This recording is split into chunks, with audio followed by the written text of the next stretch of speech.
Assalamualaikum warahmatullahi wabarakatuh. Bismillahirrahmanirrahim. Alhamdulillahi rabbil alamin. Wassalatu wassalamu ala ashrafil anbiya'i wal mursalin.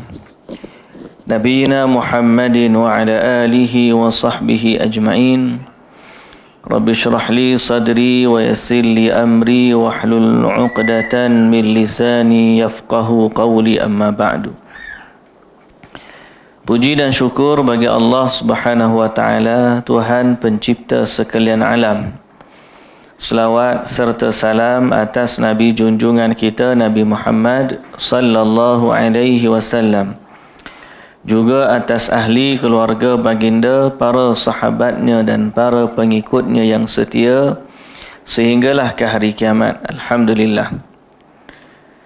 Sahabat-sahabat serta para jemaah yang dirahmati Allah, sama ada yang hadir secara fizikal di Baitus Salam ataupun yang mengikuti secara online di page-page yang terlibat atau berkaitan. Alhamdulillah, pada malam ini kita akan membacakan satu kitab baru, siri kuliah, sambungan siri kuliah kita di Baitus Salam.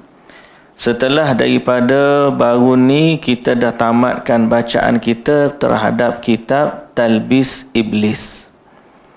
Jadi kitab Talbis Iblis tu alhamdulillah kita dah baca tentang kesimpulannya, bagaimana kita nak selamat daripada syubuhat kesamaran. Talbis iblis terhadap manusia ni ada dua. Yang pertama syahwat, yang kedua syubuhat. Syahwat ni biasanya kepada orang-orang yang jahil, orang tak belajar, ditipu dengan syahwat. Bagi dadah, dia makan. Bagi arak, dia bantai. Bagi perempuan, dia berzina. Bagi rasuah, dia ambil. Bagi muzik, nyanyian, joget-joget, dia pun gelek-gelek sama. Itu syahwat. Tapi talbis iblis terhadap manusia yang kedua ni bersifat samar dan syubuhat. Syubuhat ni ialah keraguan yang dicampakkan atau kesamaran yang dinampakkan sehingga sesuatu yang bukan agama dinampakkan sebagai agama. Dan disitulah perbahasan kitab Talbis Iblis terhadap ahli Quran, terhadap ahli hadis, terhadap ahli sufi, ahli ibadah dan orang-orang zuhud.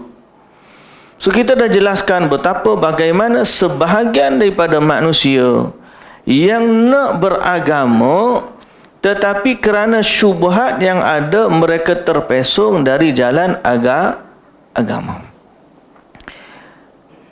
Sehingga akhirnya kita habis kitab tersebut terhadap talbis terhadap orang-orang awam. Pada malam ni kita akan baca satu kitab, bermula satu kitab yang kita nak bacakan kupas satu syubhat dari banyak-banyak syubhat yang lebih detail dan mungkin pada hari ini adalah yang paling bahaya sekali. Dan syubhat ini dinamakan sebagai syubhat pluralism. Pluralism daripada kalimah plural. Pluralism iaitulah kesamarataan agama. Boleh kata begitu mudah. Setiap orang mendakwa agama dia benar, itu biasa. Setiap orang, kullu hizbin bima ladaihim farihun. Allah Ta'ala kata setiap kumpulan akan gembira dengan apa yang ada pada mereka. Mana kalau orang Islam tanya, Islam betul. Orang Yahudi kata, Yahudi betul. Orang ni kata, Nasrani betul. Buddha kata, Buddha betul. Hindu kata, Hindu betul. Itu biasa. Sebab semua orang akan mendakwa kebenaran.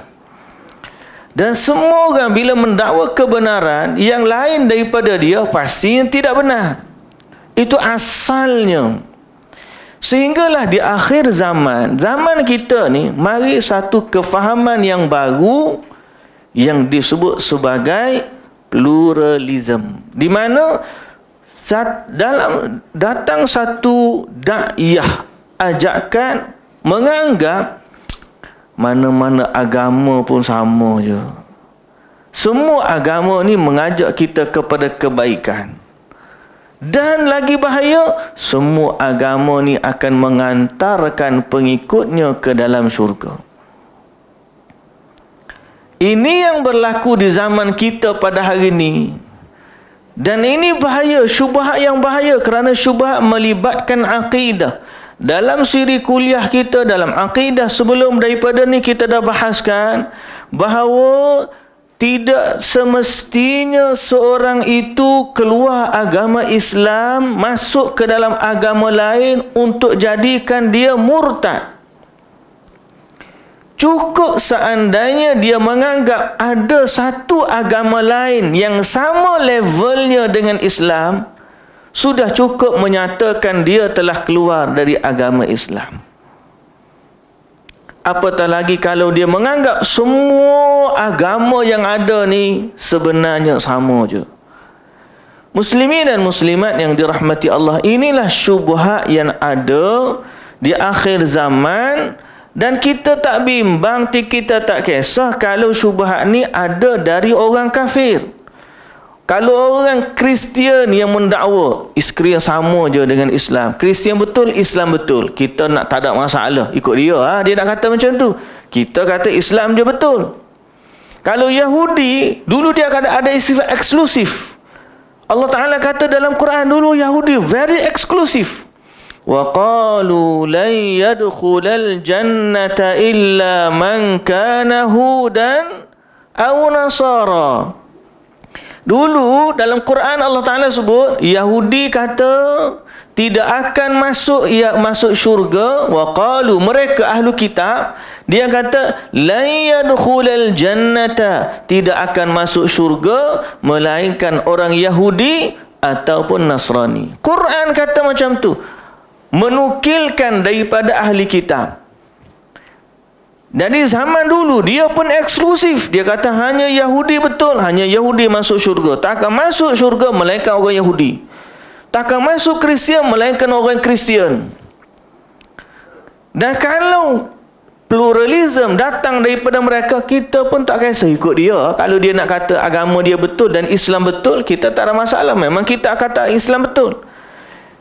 Yang lebih bahaya daripada itu ialah da'iyah pluralism hari ini masuk ke dalam agama Islam dan keluar daripada lidah-lidah orang yang mengaku Islam bahawa semua agama tu benar.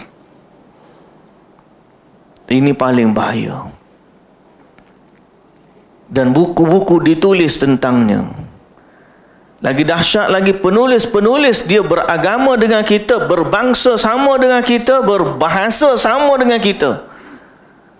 Dapat didapati tulisan-tulisan berbahasa Indonesia, bahasa yang kita boleh faham, boleh sampai kepada masyarakat kita, penuh dengan da'iyah pluralism.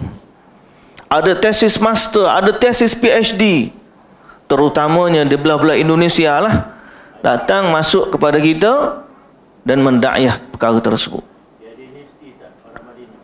Ada universiti liberal sekarang ni. Tapi sebenarnya banyak. Dan lagi bahaya, itu nampak dalam bab tulisan, karya. Yang bahaya ialah apabila pemikiran umat Islam hari ini bahkan sebahagiannya dinisbahkan kepada pembesar-pembesar, orang-orang penting. Seandainya mereka terlibat dengan pemikiran sebegini, dia pun duduk di Eropah, duduk di UK, duduk di kota-kota, bergaul dengan orang-orang non-Muslim yang banyak, sehingga akhirnya datang satu pemikiran, semua agama ni sama. Ada sebab mereka mengatakan begitu. Kenapa mereka kata begitu? Dan ada jawapan daripada agama kita kenapa perkara tersebut dibantah, dan itulah yang akan kita bincangkan dalam kitab kita ni. Muslimin dan muslimat yang dirahmati Allah, kitab ni asalnya sebagai satu mukaddimah, dia ditulis oleh sahabat saya Dr. Firanda Andirja. Dia ni graduan Universiti Madinah dan semua kita kenal belaka. Jadi buku ni asalnya satu disertasi untuk meraih gelaran dia doktor, dan tajuk dia dalam bahasa Arab Naqdul Istidlalati Du'ati Ta'addudiyah Ad-Diniyah bin Nususi Syar'iyyah. Maksudnya membantah pendalilan para da'i pluralisme yang berargumen dengan dalil-dalil syar'i. Yang dahsyatnya apa? Mereka ni bukan, kita macam saya kata tadi, kita tak bimbang kalau Yahudi mendakwa pluralism. Dia kata Yahudi betul, Islam betul. Kita lagi happy lah. Sebab memang kita kata kita betul. Dia kata dia betul, kita betul. Kita kata kita betul, dia salah. Nah, untung balik kita lah. Yang tu tak ada hal bagi kita. Yang menjadi bahayanya, sebagaimana saya sebut, keluar daripada lisan-lisan orang Islam, yang lebih dahsyat lagi, mereka menggunakan dalil Al-Quran untuk justify, membenarkan pemahaman mereka terhadap pluralisme. Dan ini yang Dr. Firanda Hafizahullah telah menulis bagaimana hujah, mereka guna hujah Quran tu macam mana dan bantahan terhadap mereka macam mana. Sebab kadang-kadang jenis copy, cut and paste tak penuh, keluar daripada konteks. Akhirnya dia jawab satu demi satu membantah argument mereka. Jadi kita muslimi dan muslimat yang dirahmati Allah, kita akan baca buku ni, tapi bukanlah word by word macam kita baca Talbis Iblis lah. Sebab bila saya tengok, mungkin ada yang kita baca word by word, terutamanya dalam bab Islam sebagai agama yang benar, satu-satunya agama yang diredai oleh Allah. Yang tu kita baca word by word. Sampai kepada syubhat pluralisme tu, kadang-kadang syubhat mereka tu bolehlah kita baca sepintas lalu untuk sekadar kefahaman umum, dan jawapan balas itu kita tambah lagi dengan detail. Supaya apa? Supaya kita lebih kenal agama kita dan kita tak terlalu membincangkan syubhat, dibimbangi. Kalau orang yang tidak mengikut kuliah kita daripada awal sampai akhir, tiba-tiba hari dia masuk bab syubhat tu, dibimbangi syubhat tu masuk dalam diri dia. Jadi itulah yang kita akan bahaskan dalam perbincangan kita ni. Sebagai permulaan ni, buku kita ni mendahulukan bab 1 tentang nikmat kesempurnaan agama Islam dan larangan beragama dengan selain agama Islam. So kita akan bacakan bab ni dulu, mungkin malam ni bab ni dulu, kemudian 2-3 pertemuan kita habiskan tentang keutamaan Islam dan bagaimana larangan beragama dengan selain dari Islam, sehingga kita dapat sampai kepada hujah-hujah pluralisme yang banyak didokong oleh orang-orang intelektual pada zaman ni. Okey, padahal hujah Quran ni bukan dari pemikiran manusia. Hujah Al-Quran ni datang daripada wahyu Allah Subhanahu wa taala. Jadi kita mesti mengakui bahawa Islam ni agama Allah, pemilik alam semesta, dan Allah telah menurunkan wahyu dari Al-Quran. Melalui Al-Quran itu kita nak tahu apa nilai Islam di sisi Allah. Dan melalui Al-Quran, wahyu juga kita akan tahu apa nilai agama lain di sisi Allah Subhanahu Wa Taala. Bab tu yang kita nak baca pada malam ni. Dan kita dengan lafaz Bismillahirrahmanirrahim, kita terus, saya mukaddimah saya dah sebut dah tadi, kita pergi kepada pendahuluan ataupun dalam bab 1 yang disebut sebagai bab pendahuluan. Oleh kerana bab 1 dalam tesis ni dia memang tamhid pendahuluan, kita baca itu dulu. Muka surat 1 pendahuluan dengan lafaz Bismillahirrahmanirrahim. Berkata pengarang kitab ini Al-Fadil Dr. Firanda Hafizahullah, nikmat kesempurnaan agama Islam dan larangan beragama dengan selainnya. Okay, saya baca buku ni, kalau tuan-tuan boleh tengok. Siapa yang nak dapatkan buku ni untuk pembacaan detail, boleh hubungi Abu Talha dan boleh dapatkan nuskhah ni daripada dia lah. Muka surat 1. Muka surat 1. Kita baca muka surat 1. Buku ni setebal 654 muka surat. Tebal dia ni. Jadi lebih kurang kita baca Talbih Iblis ni, muka surat dia 526, lagi tebal. Jadi berapa tahun nak habis ni? Ni berapa tahun nak habis? Nanti kita tengoklah. Baik, insya-Allah. Baik, muslimin dan muslimat yang dirahmati Allah. Sungguh Allah telah memberi kurnia yang sangat agung kepada umat ini dengan menyempurnakan agama mereka. Allah berfirman, "Al-yawma akmaltu lakum dinakum wa atmamtu alaikum ni'mati wa raditu lakumul Islam madina." Maknanya Allah sendiri telah menyatakan Islam ni adalah agama yang sempurna, yang Allah melengkapkan kesempurnaannya. Kerana Allah menisbahkan kamalnya agama Islam kepada perbuatannya. Kalau tuan-tuan perhati ayat, Al-yawma akmaltu lakum. Kita kan ngaji bahasa Arab lah ni kan. Kalau dhamir tu dalam bahasa Arab bertemu dengan fi'il madhi, merujuk kepada dhamir apa dia? Putalah. Dhamir apa? Madhi jumpa dengan tu belakang dia, tu. Ana zahabtu, akaltu. Janganlah masuk live nanti. Jadi syaribtu, jalastu, qara'tu, katabtu. Tu menyebut sebagai ana. Dhamir mutakallim. Kalau nahnu, na lah. Fa'alna, jalasna, akalna, katabna, darasna.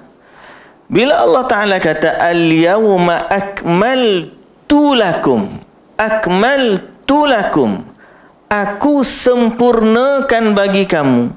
Allah menisbahkan kesempurnaan Islam ni kepada perbuatannya Allah Azza wa Jalla. Maknanya Allah lah yang menyempurnakan Islam sebagai agama.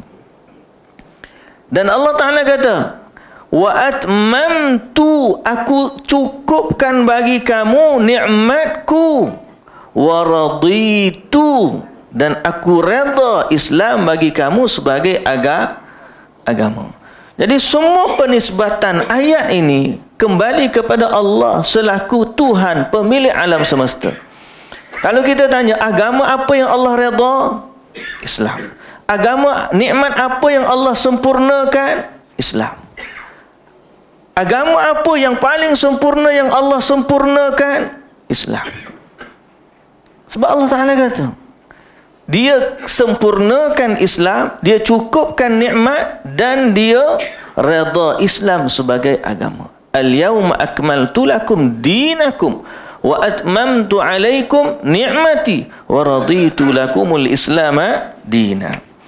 Ketika menjelaskan ayat ini, Al-Hafidh Ibnu Katsir rahimahullah berkata, ini merupakan nikmat yang agung ketika Allah menyempurnakan agamanya bagi umat ini, sehingga mereka tidak perlu lagi beragama selain dari agama Islam. Mereka juga tidak perlu kepada Nabi selain dari Nabi mereka sallallahu alaihi wasallam. Oleh kerananya Allah menjadikan baginda penutup bagi para nabi, dan Allah mengutuskan baginda kepada jin dan manusia. Sungguh tidak ada yang halal selain apa yang baginda halalkan, dan tidak ada yang haram selain apa yang baginda haramkan, serta tidak ada ajaran agama kecuali yang beliau syariatkan, yakni baginda syariatkan. segala sesuatu yang baginda khabarkan adalah kebenaran, yang tidak ada sedikit pun kedustaan padanya.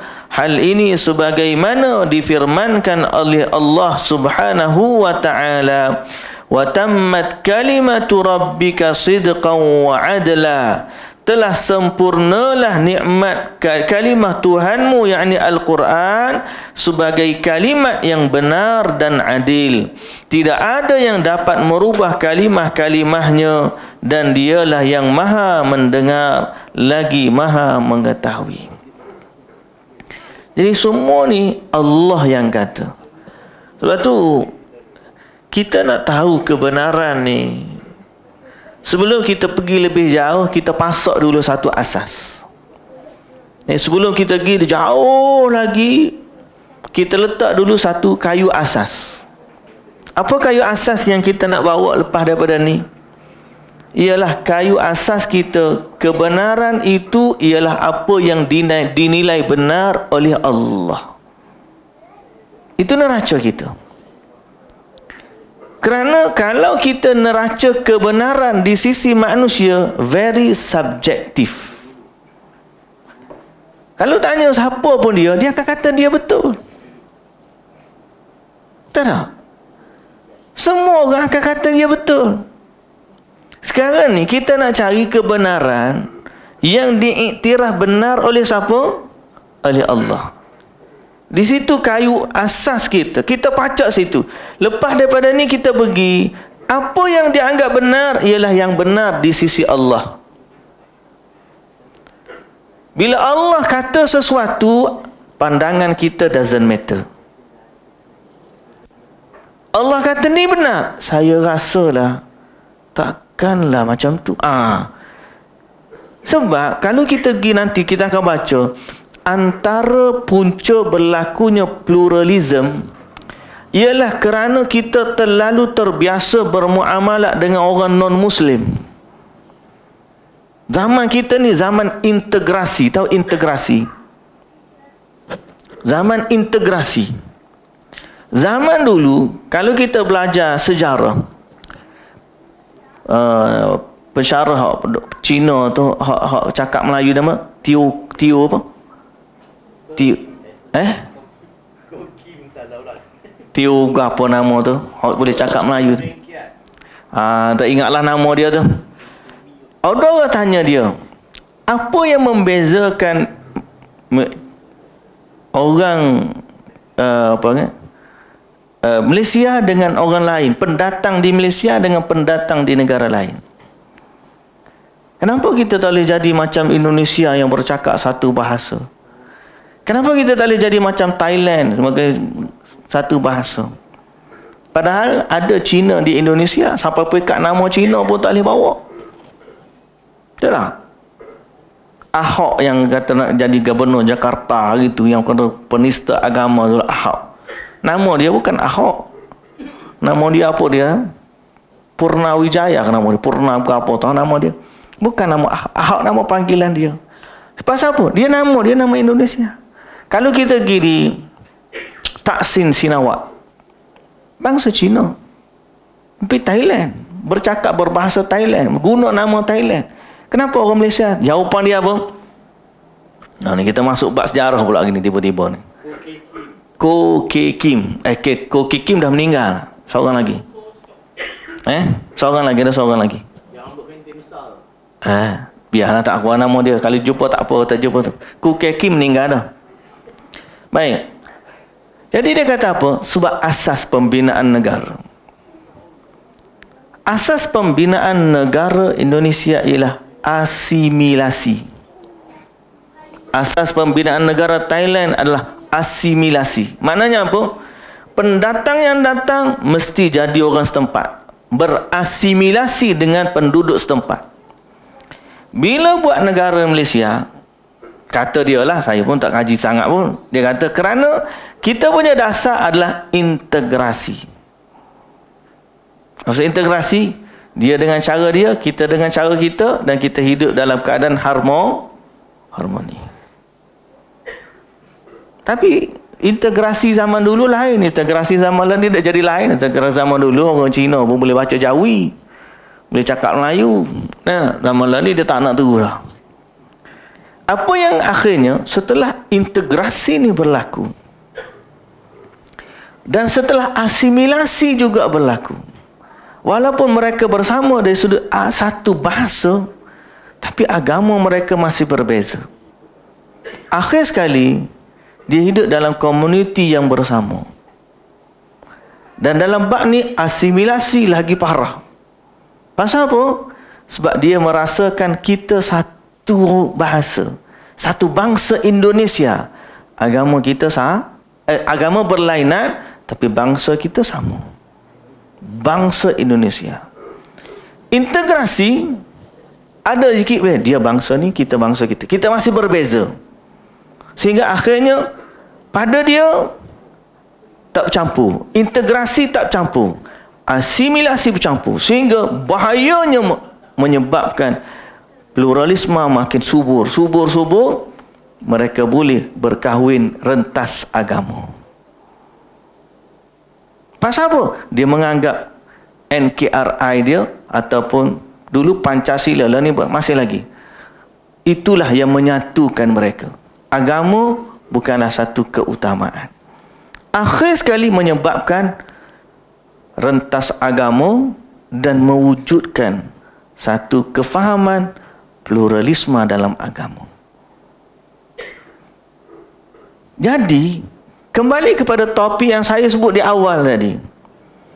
Kalau dilihat kebenaran dalam kacamata sesebuah bangsa atau negara, maka dia akan jadi berbeza.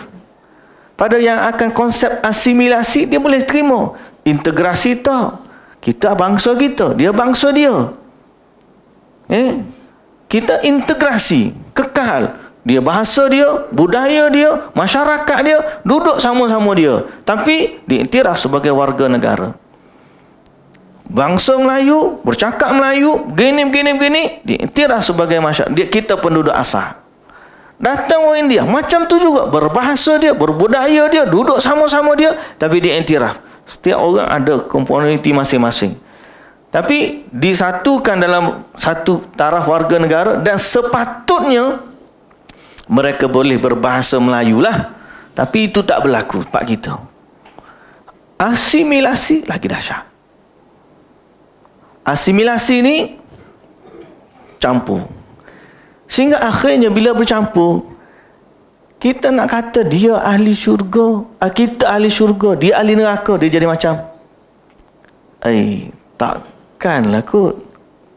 Orang ni baik kot, orang tu begini. Jadi kita tak nak membina kebenaran di atas sesuatu yang subjektif, iaitulah emosi kita, pemikiran kita. Sebab tu saya letakkan kayu asas, kayu ukur. Sebelum kita nak kata mana betul mana salah, kayu ukur yang kena kita pacak ialah al-haqqu mir rabbik. Kebenaran itu ialah apa yang datang dari sisi Allah, Tuhan yang Maha Pencipta. Kalau seandainya Allah kata dia ni ahli syurga, maka kita iktiraf dia ni ahli syurga. Dan kalau seandainya Allah kata dia ahli neraka, maka kita kena kata walaupun kita baik dengan dia, walaupun dia jiran kita, walaupun dia saudara kita, tetap kita kata kalau Allah kata dia ahli neraka, maka tetap kita kata dia ahli neraka. Jangan main di sudut agama ni, emosi tak tepi. Ada sampai orang main emosi. Nabi SAW punyalah sedih pak saudara dia meninggal, Abu Talib, sampai turun ayat Quran. Atau sampai Allah Ta'ala jelaskan kepada Nabi SAW, innaka la tahdi man ahbabta walakinna Allah yahdi man yasha. Kamu tak boleh bagi hidayah kepada siapa yang kamu nak, kamu suka. Tak boleh.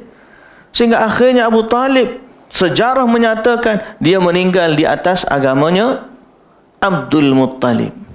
Mari gani, tak apa, Abu Talib ahli syurga juga. Tu. Pasal apa? Dia ada unsur emosi.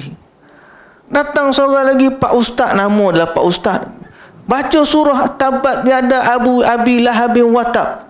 pun tak boleh. Nanti kecil hati Nabi, tak sunat, tidak digalakkan semai. Kalau Allah yang nyatakan begitu dalam Quran, kita baca ya, apa salahnya? Kerana Allah yang menyatakan. So sekarang ni sebelum kita pergi jauh, sekali lagi saya pesan, pasak kayu yang paling utuh, teguh yang kita kena pasak. Bukan dalam perbahasan kita ni saja, dalam hidup kita seluruhnya. Bahawa kebenaran ialah apa yang datang dari Allah. Al-haqqu min rabbik. Kebenaran itu datang dari Allah. Kalau Allah Ta'ala kata Allah hanya redha Islam sebagai agama, that's it, habis. Maknanya apa? Kenapa kita kata macam tu? Sebab kita kata benar, kalau kita kata salah, nanti akhirat nanti kita akan kembali bertemu dengan Allah. Di saat itu dia panggil inna yawmal fasli kana miqata. Hari keputusan telah ditetapkan oleh Allah Subhanahu wa taala. Allah Ta'ala akan memutuskan di kalangan mereka apa yang mereka perselisihkan. Bererti, ni kata betul, ni kata salah, ni kata salah, ni kata betul. Sampai akhirat nanti, yang akan keputusannya di tangan siapa? Di sisi Allah. Allah Ta'ala kata, aku redha ni. Maka di sisi Allah lah kita pakai. So hari ini, neraca kita menilai kebenaran bukan kerana kita ni Islam dah. Neraca kebenaran kerana Allah kata Islam tu benar. Okay? Dan kita hanya berusaha menempatkan diri kita pada apa yang benar di sisi Allah Subhanahu wa taala. Berarti kalau tiba-tiba seorang sekularisme, orang scholar, seorang tokoh, dia bawa pemikiran luar daripada Islam dan dia ajak pengikut-pengikut dia kata inilah kebenaran yang baru dia dapati, kita tetap kata dia telah meninggalkan kebenaran. Kerana saat dia keluar daripada Islam, dia berpindah daripada sesuatu yang telah dinyatakan benar oleh Allah Subhanahu wa taala. Selepas daripada ni, semua yang akan kita baca, neraca kita, mana yang kita akan benar, apa yang ada di sisi Allah Subhanahu wa taala sebagai kebenaran. Boleh? Asasnya begitu. Jangan kata sebab saya takkanlah nak kata. Hari ni banyak orang main nilai emosi. Takkanlah dia baik je. Dia baik semua. Takkanlah dia ahli neraka. Merujuk kepada orang non-Muslim yang ada tempat dia. Saat dia baik, dia bantu saya, dia bantu orang susah, dia bantu orang miskin. Dia tak menipu, dia tak minum arak, dia tak berjudi, dia tak berzina. Dia baik ustaz. Takkanlah dia ahli neraka. So nilai emosi ni tepi. Sekarang ni kita nak nilai kebenaran di sisi Allah. Allah Ta'ala kata apa? Baik, muslimin dan muslimat yang dirahmati Allah. Okey. Maksud benar adalah benar dari sisi berita yang dibawa serta adil dalam perintah dan larangannya. Oleh kerananya, ketika Allah menyempurnakan agamanya, maka seketika itu pula sempurnalah kenikmatan atas mereka, sebagaimana firman Allah Ta'ala yang kita bacakan tadi.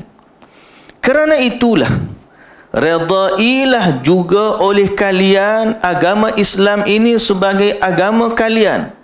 Kerana agama Islam ini merupakan agama yang diredai dan dicintai oleh Allah, iaitu agama yang dengannya Allah mengutus Rasul yang paling utama, menurunkan kitab yang paling mulia di antara kitab-kitab sucinya. Okay?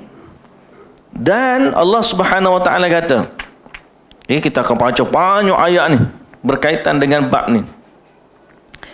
Allah Ta'ala berfirman dalam surah Ali Imran ayat 19, Inna ad-dina indallahil Islam.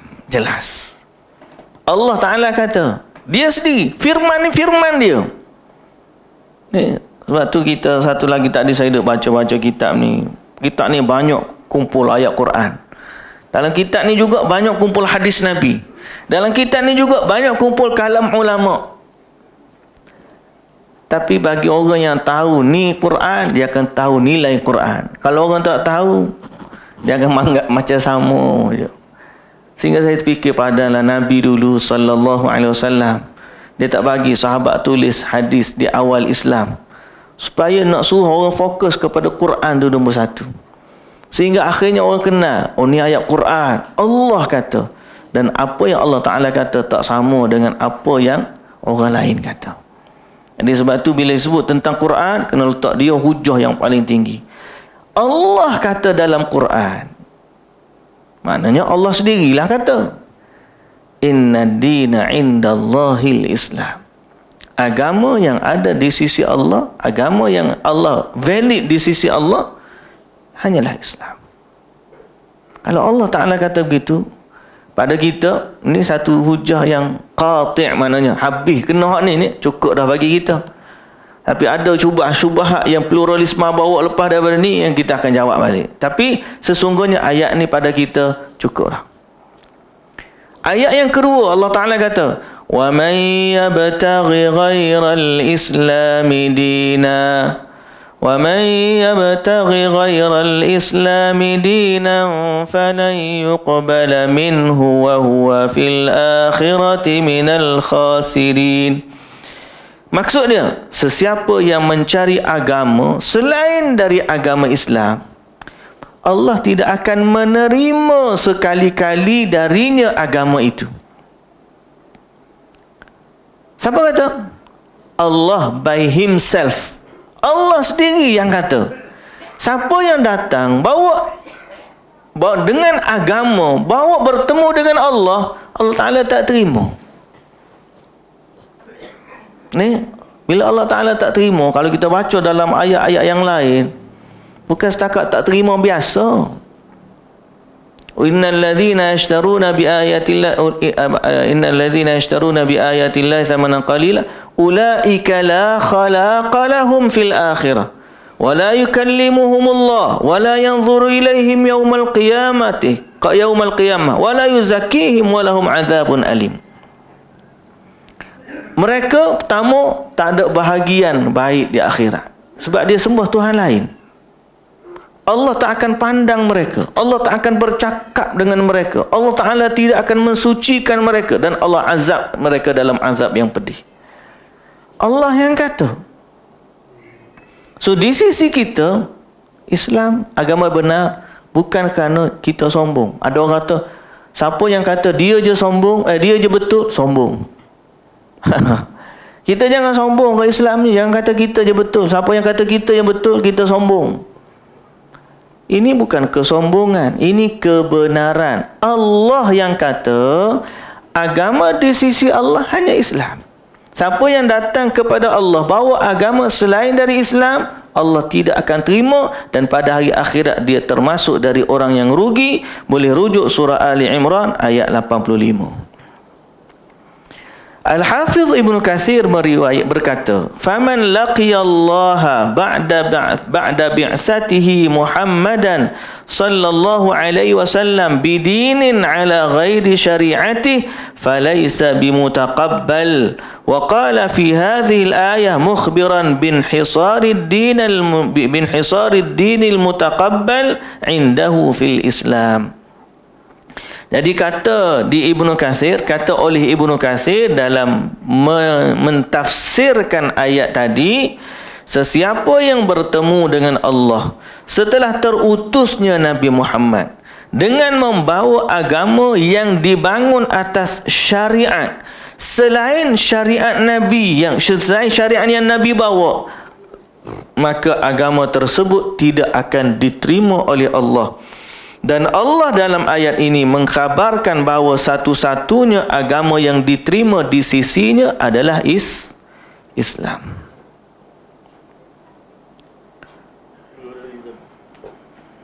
Dia apa ni?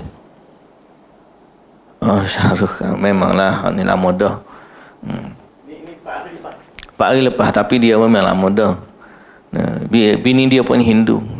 Itu kata Syahrukh Khan tadi nak sebut pluralisme. Dia sebenarnya watak-watak macam ni yang bahaya. Orang-orang berpengaruh tapi membawa agenda pluralisme. Baik. So kita ni, biarlah kita orang kata, oh kita kolok, kita apa. Sebab kita kata neraca benar kita di sisi Allah. Allah yang kata, siapa yang bawa kembali ke jumpa dengan dia, selain daripada Islam, dia tak terima. Dia tak akan terima. Dan Nabi SAW juga menegaskan perihal tersebut dalam sabdanya, "Walladhi nafsu Muhammadin biyadihi la yasma'u bi ahadun min hadhihi al-ummah yahudiyyun wala nasraniyyun thumma yamutu wa lam yu'min billadhi ursiltu bihi illa kana min ashabin nar." Kata Nabi SAW, demi jiwa yang demi Allah, demi Tuhan yang jiwa Muhammad berada di tangannya, tidaklah seorang pun dari umat ini mendengar tentangku, baik dari Yahudi atau Nasrani, kemudian dia meninggal dalam keadaan dia tidak beriman dengan agama yang aku diutuskan dengannya, kecuali dia, orang tu, bila dia meninggal tak ikut syariat Nabi Muhammad, dia termasuk penghuni neraka. Jelas Nabi kata. Jelas. Ada orang tu dia dulu Kristian, dia masuk Islam. Bila dia belajar tentang Islam, dia sedih, dia menangis. Sebab dia kata dulu ayah dia baik, mak dia baik, nenek dia baik. Tapi dia bukan Islam, dia kata. So, kalau ikut emosi, dia akan kata mesti aku nak jumpa dia dalam syurga. Tapi dia menangis dalam keadaan aku tak boleh kata macam tu. Even aku tak boleh mendoakan mereka kerana Allah telah menyatakan tidak boleh diminta keampunan pun untuk mereka. Ini Islam. Islam ni agama Allah, bukan agama kita. Dan dia tak sama dengan agama-agama lain yang orang boleh ubah dia punya apa? Struktur agama dia. Kita tak fix. Apa yang Allah Ta'ala kata, begitu-begitulah. Al-Imam Nawawi dalam menjelaskan hadis tersebut, dia kata, فَفِيهِ نَسْخُ الْمِلَلِ كُلِّهَا بِرِسَالَةِ نَبِيِّنَا وَقَوْلُهُ يَسْمَعُ بِي لَا يَسْمَعُ بِي أَحَدٌ مِنْ هَذِهِ الْأُمَّةِ أي من هو موجود في زمني وبعدي إلى يوم القيامة فكلهم يجب عليهم الدخول في طاعته وإنما ذكر اليهودي والنصراني تنبيها على من سواهما وذلك لأن اليهود والنصارى لهم كتاب فإذا كان هذا شأنهم مع أن لهم كتابا فغيرهم ممن لا كتاب له أولى والله أعلم. Dalam hadis ini terdapat penghapusan seluruh agama dengan datangnya risalah Nabi kita. Kata Imam Nawawi, hadis yang Nabi SAW sebut tadi, tidak mendengar seorang pun dari manusia setelah aku diutuskan, sama ada Yahudi ataupun Nasrani, lalu dia tak beriman kepadaku, dia mati dalam keadaan tak beriman kepadaku, melainkan orang tu ahli neraka. Itu hadis kan? Hadis yang diriwayatkan oleh Imam Muslim, nombor hadis 153. Apa kata Imam Nawawi dalam hadis ni? Mensyarahkan hadis ni. Kata Imam Nawawi, hadis ni terdapat padanya penghapusan seluruh agama sebelum kedatangan Nabi Muhammad sallallahu alaihi wasallam. Seluruh agama, whatever. Kenapa? Kerana bila Nabi sallallahu alaihi wasallam kata, tidaklah seorang pun dari umat ini mendengar tentangku. Seorang pun dari umat ini Nabi merujuk kepada siapa? Nabi merujuk kepada siapa saja yang ada di zaman Nabi dan zaman selepas Nabi. Yahudi sampailah hari kiamat. Bila Nabi kata tidak mendengar seorang pun dari umat ini, maknanya orang tu hidup zaman Nabi dan selepas daripada tu sampai kiamat. Kalau dia tak beriman kepada Nabi Muhammad, dia mati dalam keadaan tersebut, dia ahli neraka. Nabi kata. Kata Imam An-Nawawi rahimahullah, Nabi sebut Yahudi dan Nasrani itu sebagai satu bentuk ancaman kepada selain mereka. Bila Nabi sebut Yahudi dan Nasrani, itu tambihan ala man siwahuma, satu peringatan kepada lain Yahudi dan Nasrani. Pasal apa? Pasal Yahudi dan Nasrani ni sekurang-kurangnya dia ada kitab suci. Dan kitab suci dia asal usulnya daripada langit, agama samawi. Kitab suci Yahudi, Taurat, yang diturunkan kepada Nabi Musa, asalnya daripada langit, daripada Allah Subhanahu wa taala. Betul? Kitab sucinya Nasrani, kitab Injil yang diturunkan kepada Nabi Isa, asalnya daripada langit. Itu panggil kitab samawi, agama samawi, agama langit. Ini pun satu hal juga, orang tak nak mengaku. Turun daripada langit. Kalau tak daripada langit, apa nama agama langit? Tak. Agama samawi, kita panggil agama samawi kerana dia datang dari langit. Yang ada di langit itu siapa? Allah yang Maha Agung, yang menurunkan kitab sampai kepada Nabi Musa, sampai kepada Nabi Isa. Jadi sekurang-kurangnya Yahudi dan Nasrani ada kitab. Dalam keadaan dia ada kitab, bila Nabi turun, dia tak boleh dah ikut kitab dia. Apatah lagi bagi orang yang tak ada kitab. Tak ada kitab suci langsung. Apa kitab suci dia? Confucius dia panggil. Confucius. Nak sebut pun tak apa. Siapa yang tulis? Itulah, nama dia lah tu. Yang dia tulis tu nama. Apa yang orang tulis. Kalau manusia tulis bukan kitab langit, lagilah ternasakh. Kata Imam Nawawi, hadis ni menunjukkan semua agama secara keseluruhannya, bila datangnya Nabi Muhammad sallallahu alaihi wasallam, maka Islam membatalkan semua agama sebelumnya. Sangat banyak pernyataan ulama yang menegaskan kekufuran orang yang memeluk agama selain Islam. Bahkan hal ini merupakan ijma' di kalangan mereka. Ibnu Hazm rahimahullah berkata, wattafaqu ala tasmiyatil yahudi wan nasara kuffara. Kata Ibnu Hazm menukilkan ijma', kesepakatan para ulama untuk menyebut Yahudi dan Nasrani sebagai orang kafir. Yahudi dan Nasrani kafir. Kalau dia kata, boleh tak dia nak ikut agama dia? Sebab agama dia pun agama menyembah Allah juga, cuma ikut syariat Nabi Musa. Contohlah tuan-tuan, contoh. Kita tolak agama Yahudi yang diseleweng. Tolaklah agama Nasrani yang diseleweng. Andai kata, kita letak satu andaian, orang jumpa satu kitab Taurat yang betul-betul pure, yang belum lagi diubah, which is benda tu agak mustahil lah, tak ada dah. Cuma andai kata. Dan andai kata jumpa pula satu kitab Injil yang betul-betul pure, tanpa diubah satu huruf pun, yang telah diturunkan oleh Allah kepada Nabi Isa alaihi salam.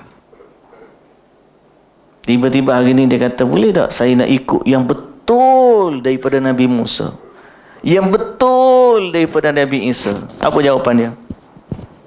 Dia telah ternasakh dengan syariat Nabi Muhammad. Hukum agama sebelumnya nasakh. Apa maksud nasakh? Batal.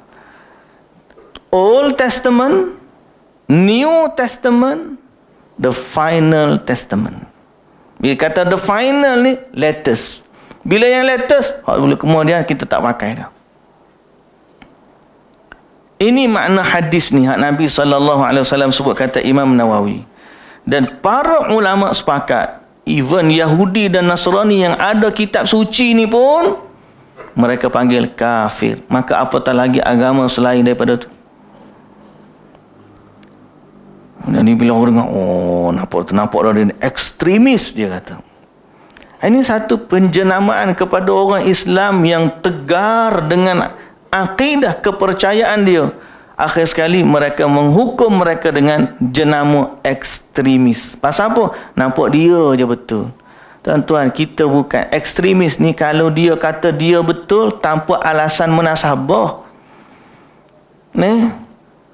Tapi kalau cikgu ajar ni silibus, anak murid jawab ikut dia nak jawab macam mana. Cikgu bagi pangkah, anak murid kata, cikgu tak boleh pakah jawapan saya. Tak. Kalau cikgu jawab pakah, cikgu ya betul, saya salah. Ekstremis. Boleh ke kata lagu tu cikgu? Tak boleh, pasal cikgu dia ada skema dia dah. Bila kita kata betul, bukan kita ekstrim nak kata kita je betul. Tak. Kerana skema agama di sisi Allah ni, Islam saja benar dan Islam telah menasahkan agama selain daripadanya. Siapa kata lagu tu? Nabi SAW sebut. Syekhul Islam Ibn Taymiyah rahimahullah juga berkata, qad thabata fil kitabi was sunnati wal ijma' anna man balaghathu risalatuhu sallallahu alaihi wasallam falam yu'min bih fahuwa kafirun la yuqbalu minhu al-i'tidhar bil ijtihad li zuhuri adillatir risalah wa a'lamin nubuwah. Telah datang riwayat yang sahih dari Quran, sunnah dan ijma' para ulama bahawa sesiapa yang sampai kepadanya risalah Nabi kemudian tidak beriman kepadanya, maka dia kafir dan tidak diterima darinya uzur dengan ijtihadnya, kerana telah nampak jelas baginya dalil-dalil risalah dan tanda-tanda kenabian. Hari ni kalau orang bagi keuzuran, saya tak tahulah pula Islam tu agama betul. Boleh tak dia bagi keuzuran macam tu? Jawapannya tak boleh.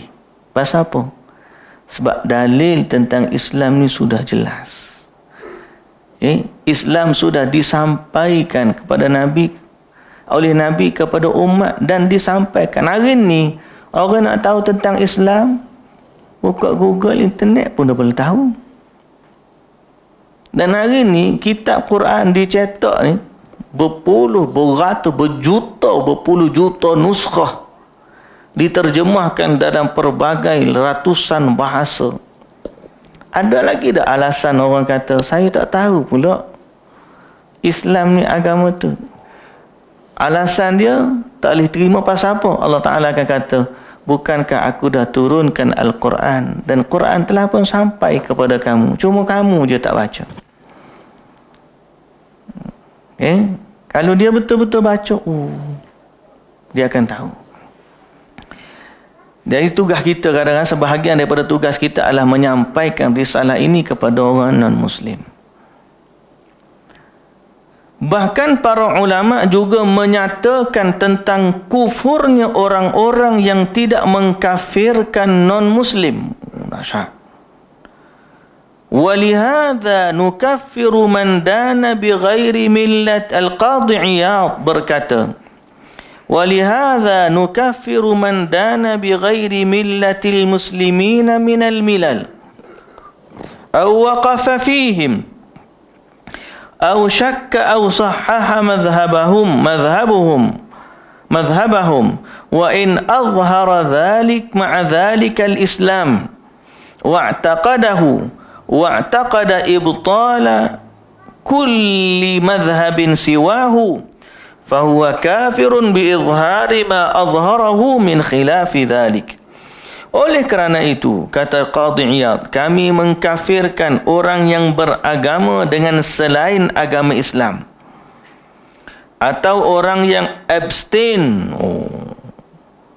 atau dan ragu dari pengkafiran mereka, atau orang-orang yang membenarkan ajaran mereka meskipun ia menampakkan tampilan Islam, mengadut akidah Islam serta meyakini kebatilan ajaran selain Islam, maka dia telah menjadi kafir kerana menampakkan hal yang kontradiktif dengan apa yang dia yakini.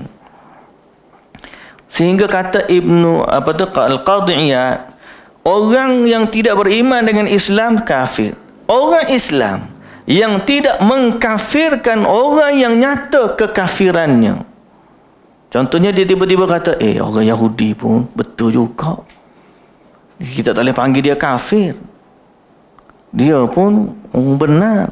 Ataupun dia kata orang Yahudi itu dia sebahagian daripada orang Islam, cuma Tuhan, cara dia menyembah Allah juga, cuma cara dia je sama, dia Islam versi Nabi Musa. Dia kata lagu, contohlah, kata Al-Qadhi Iyad, orang yang kata Yahudi tidak kafir, hukumnya dia pun kafir, walaupun dia menzahirkan Islam, menyatakan akidah Islam. Kerana di saat dia kata Yahudi tidak kafir, telah kontradik, bertentangan dengan akidah Islam. Nampak tak? Sampai ke tahap tu. Kata Al-Qadhi Iyad rahimahullah. Sikit lagi. Al-Hajjawi berkata, man lam yukaffir man dana bi ghairi al-Islam kan nasara aw syakka fi kufrihim aw sahhaha madhhabahum fahuwa kafir. Sama, Al-Hajjawi juga mengatakan demikian, sama macam Al-Qadhi Iyad. Siapa yang tidak mengkafirkan non-muslim seperti Nasrani bahkan membenarkan kekufuran mereka, membenarkan agama mereka, maka hukumnya kafir. Kata Al-Hajjawi. Beliau juga berkata, man i'taqada anna al-kana'isa buyutullah wa anna Allah yu'badu fiha wa anna ma yaf'aluhu al-yahud wan-nasara ibadatan lillah wa ta'atan lahu wa li rasulih aw annahu yuhibbu dhalika aw yardahu fahuwa kafir li'annahu yatadammanu i'tiqada sihhata dinihim wa dhalika kufrun kama taqaddam aw a'anahum ala fathiha ay al-kana'is wa iqamati dinihim wa'taqada anna dhalika qurbatan aw ta'atan fahuwa kafir litadammunihi i'tiqada sihhati dinihim. Siapa yang berkeyakinan bahawa, dia kata, gereja-gereja itu rumah Allah dan Allah disembah dalam gereja,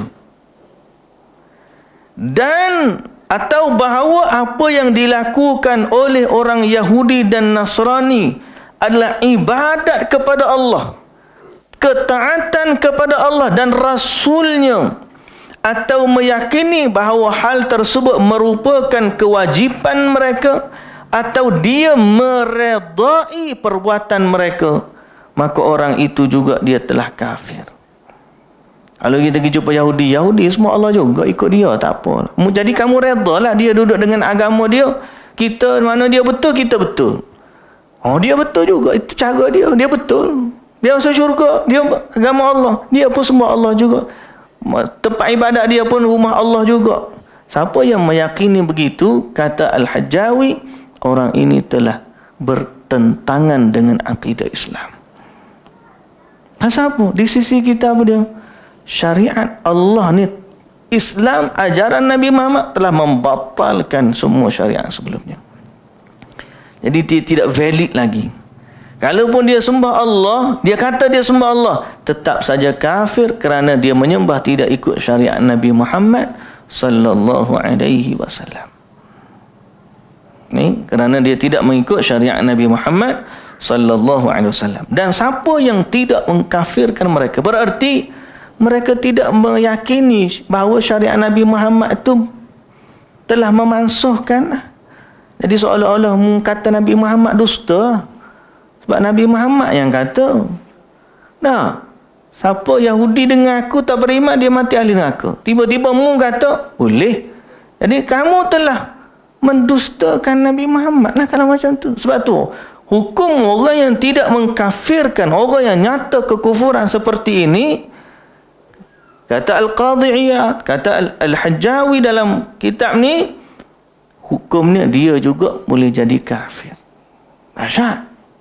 Jadi sebab tu kita kata pendukung pluralisme ni kena tengok kebenaran yang dia bawa tu datang dari mana.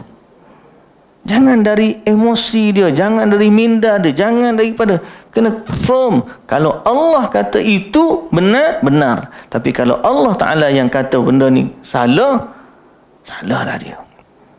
Kalau Nabi kata, kita akan baca satu ayat, innal ladzina kafaru min ahlil kitab wal musyrikin fi nari jahannam. Tak, Allah yang kata. Baik. Muslimin dan muslimat yang dirahmati Allah Subhanahu wa taala sekalian. Beliau juga menegaskan, iaitu Al-Hajjawi. Dia berkata, apa dia kata dalam Kashful Qina? Man i'taqada anna ziyarata ahli dhimmati fi kanaisihim. Ada bawah tadi ada satu pernyataan tadi yang bawah dia kata, kalau siapa kata gereja tu rumah Allah, dia kafir. Dan ada orang Islam pergi bina gereja sebagai cara mendekatkan diri kepada Allah, maka orang tu juga boleh jatuh kafir. Oh, dia kata aku ni buat ibadat, buat gereja, buat tempat ibadat ni supaya orang Yahudi boleh sembah Allah dengan cara dia. Kita ni sama je, yang penting kita sembah Allah je. Siapa yang bina gereja untuk dia sebagai satu ketaatan kepada Allah, maka dia telah kafir. Dahsyat. Ni. Jadi Al-Hajjawi menegaskan, man i'taqada, siapa yang berkeyakinan bahawa menziarahi ahli dhimmah ke gereja mereka merupakan bentuk ibadat kepada Allah, maka dia telah murtad. Kalau dia pergi gereja tu kerana apa? Tujuan dia nak pergi dakwah ke, nak pergi apa panggil? Ada saudara dia apa semua, bukan bentuk ibadat ketaatan. Tiba-tiba dia pergi gereja, aku pergi kerana sebagai nak taqarrub ilallah. Aku pergi gereja ni sebagai satu bentuk taqarrub ilallah. Duk gereja pun rasa lebih dekat kepada Allah. Orang ni masalah, maka dia telah murtad. Jika dia, tuan-tuan tahu tak dahsyatlah ni, ada orang pergi bertahlil dalam gereja, selawat dalam gereja. Ada orang pergi buat tahlil kepada Tok Pekong. Ni patung berhala ni, tahu, berhala. Dia pergi buat zikir depan patung berhala. Saya kata orang ni daripada mana dia ambil agama dia? Bahaya.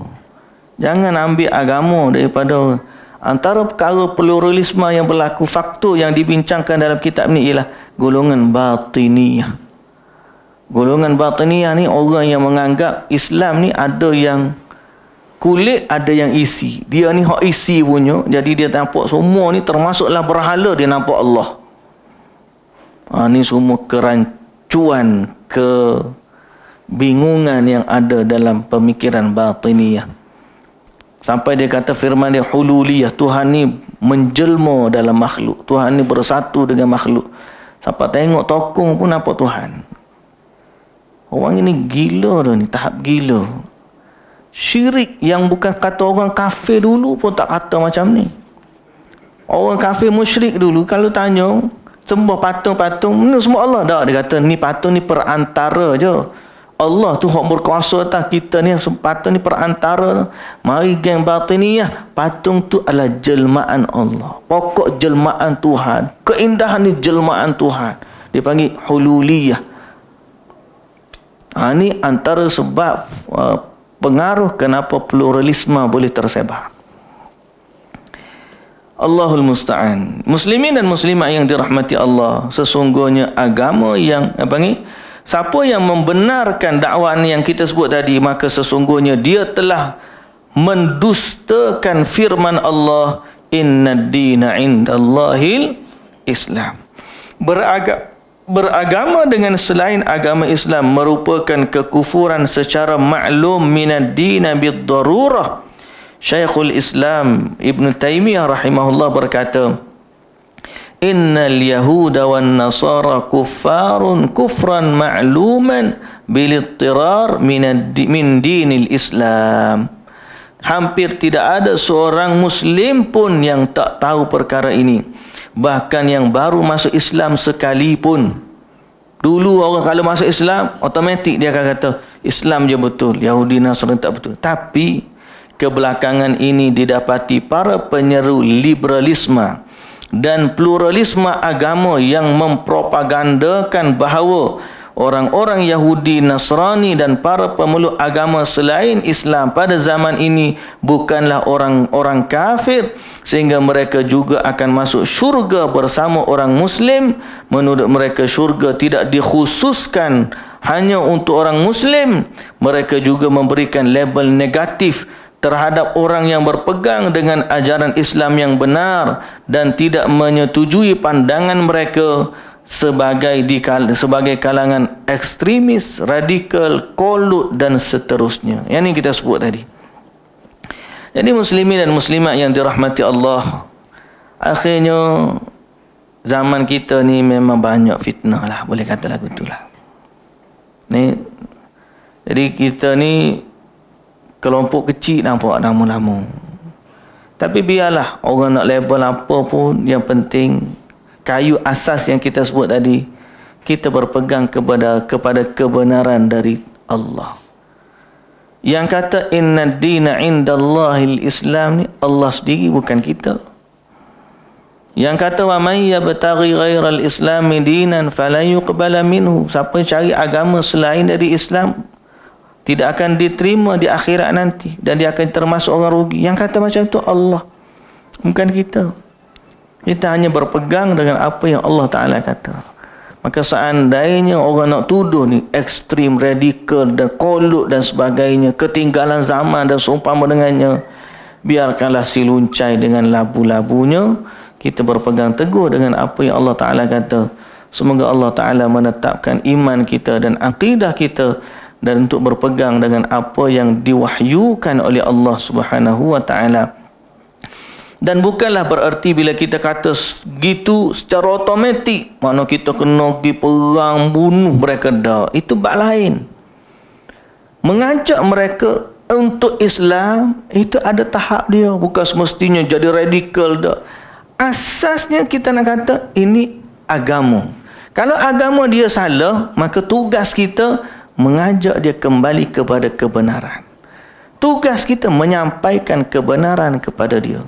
Bukanlah bererti bila kita kata kita betul dia salah, automatik dia tak ada peluang dah untuk jadi orang yang benar. Tak. Kalau radikal, kita betul dia salah, selamanya dia salah, bunuh dia, itu lain. Islam, kita kata kita betul, dia salah, Allah suruh kita ajak dia kembali kepada kebenaran. Pimpin tangan dia, ajak, datanglah kepada Islam, ajak dengan ajakan yang baik, beri panduan kepada dia, sebarkan Islam, bagi terjemahan Al-Quran, sebarkan hadis-hadis Nabi. Kalau dia memerangi Islam, barulah Islam masa tu mengambil tindakan untuk mempertahankan diri. Atau dia menyerang Islam, kita menyerang apabila dia menyerang kita. Tapi kalau asasnya kita dalam masyarakat macam kita harmoni, tak perlu kepada macam tu, kita boleh je sebarkan, bagi fatwa-fatwa, buku-buku, bagi dakwah street dan sebagainya. Jadi bukan bermaksud kita kata kita betul, orang tu salah, kita radikal dah. Ini asas nak menyatakan bahawa kalaulah orang tu kata dia betul, aku betul, maka siapa nak ajak orang kepada Islam? Benar? Dan dia kata dia betul, maka biar dia duduk kebenaran dia. Jadi ini bukanlah maknanya kita nak ajak jadi ekstremis, radikal, kolot dan sebagainya seperti yang dituduh, tidak. Tapi ini adalah untuk kita berpegang kepada apa yang Allah wahyukan dalam Al-Quran dan sebagaimana dinyatakan oleh Nabi SAW di dalam hadis. Dan bab yang kita akan baca selepas ni ialah pentingnya juga kita bahaskan bab pluralisme dan menjawab, sebab hari ni kalau tak ada orang jawab, orang akan terfitnah dan terpengaruh. Sebab banyak sangat syubhat-syubhat di luar sana yang menggunakan pendekatan agama, menggunakan ayat Quran, menggunakan hadis di luar konteks, seolah-olah nampak kita jangan bermusuh dengan orang, agama dia betul, agama kita. Seperti yang saya boleh contoh sekarang ni, panggil lakum dinukum waliyadin. Bagi kamu agama kamu, bagi kami jadi kamu agama kamu betul, kami pun betul. Itu bukan konteks dia. Konteks dia kena ingat ayat tu turun, orang yang musyrikin Mekah ajak Nabi setahun sembah Tuhan dia, tahun depan orang musyrikin sembah Tuhan, sembah Allah. Jadi kita harmoni, jangan duk bergaduh. Nabi Muhammad jangan ajak orang musyrikin meninggalkan agama nenek moyang. Setahun kita ikut agama Nabi Muhammad, tahun depan Nabi Muhammad ikut pula agama kami. Kan harmoni. Tapi Allah turunkan ayat Quran untuk kata la a'budu ma ta'budu. Aku tak akan sembah apa yang kamu sembah. Wala antum 'abiduna ma a'bud. Kamu pun tak sembah apa yang aku sembah. Wala ana 'abidum ma 'abadtum. Aku tak akan sembah apa yang kamu sembah sebagaimana kamu tak sembah apa yang aku sembah. Lakum dinukum waliyadin. Maknanya aku tidak akan berkompromi tentang agama aku. Kamu nak buat agamamu ikut, tapi aku tetap dengan agamaku mempertahankan kebenaran yang Allah Ta'ala wahyukan. Ayat tu itulah membezakan kita dari kesyirikan, kekufuran.